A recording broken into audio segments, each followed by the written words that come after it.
Hello and welcome to our presentation on sending a professional email. Group members for this presentation will be Jose Doan and Jenessa Ogden. All right. So today we're diving right into emails.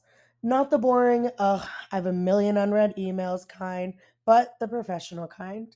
The ones that make people think, wow, they actually know what they're doing. We'll talk about why being professional online matters and then the four big things you need in an email: a professional tone, a clean layout, avoiding silly mistakes, and finally, we'll look at a solid example of a good email. Don't worry, it's not rocket science, I promise. Now we're going to talk about why it's important. Like, why bother with professional emails at all? First off, it makes you look respectful. People actually get what you're saying instead of them having to just guess. It can even help you make friends, impress teachers and coworkers. But if you're sending sloppy emails, you might give the wrong impression. Things like, this person doesn't care, or basically shouting to them, please don't hire me. Pretty much a good email is like a tiny superpower, so use it wisely. Let's talk about building a professional email. Let's talk about how you keep an email professional without making it sound like a robot wrote it. First, make sure you're using polite words. Don't throw in any slang or emojis. Your teachers, your bosses, they don't need a winky face in an email. Always start with a greeting and make sure you're ending nicely, just like a little bow. And keep it short and clear. No one really wants to scroll through your whole life story. Just say what you need to say and move on. Now let's talk about email layouts. A good email layout is like a sandwich. It's got to have layers. First, a subject line that actually tells the reader what the email is about. Don't just say hi. Then a greeting and a main message, and a proper closing. Use a simple font and an easy to read format. Oh, and spell check. Make sure you spell check. No one wants to decode an email that looks like it was typed during a panic attack at 2 a.m. So, these are some common mistakes to avoid. We'll talk about email fails and stuff that you don't want to be doing unless you want to be remembered for the wrong reasons. Forgetting things like attachments, yeah, it's a classic. Writing too much or too casually, people will skim and miss your overall point.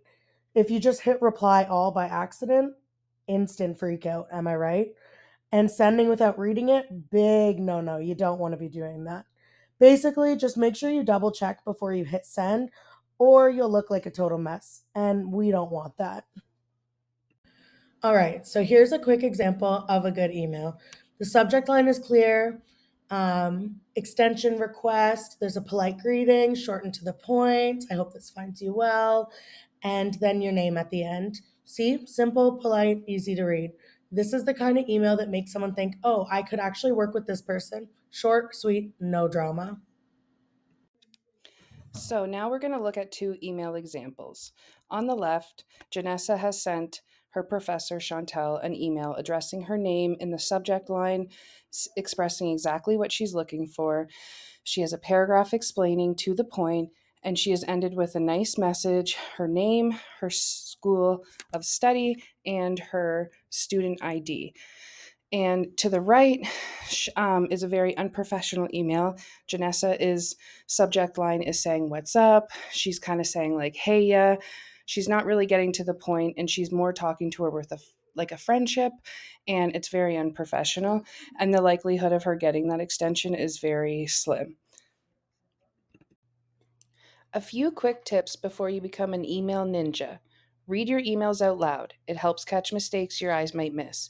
Be nice even if you're frustrated. Always check names, dates, and details because getting a name wrong is embarrassing. And try to reply within a day or two. Don't ghost people. Basically, follow these little rules and your emails will look like you actually know what you're doing. So let's wrap it up. Professional emails make you look smart, respectful, and ready for anything, such as school or work. Always think before you hit send. Make sure you're double checking for mistakes. Keep your tone polite and make your message easy to read. Small details matter more than you think. Just follow these tips, and people will actually enjoy getting emails from you. Isn't that crazy? Thank you for listening. And remember, as you go forward, may your subject lines be clear, your signatures be clean, and may you never accidentally hit reply all. Amen.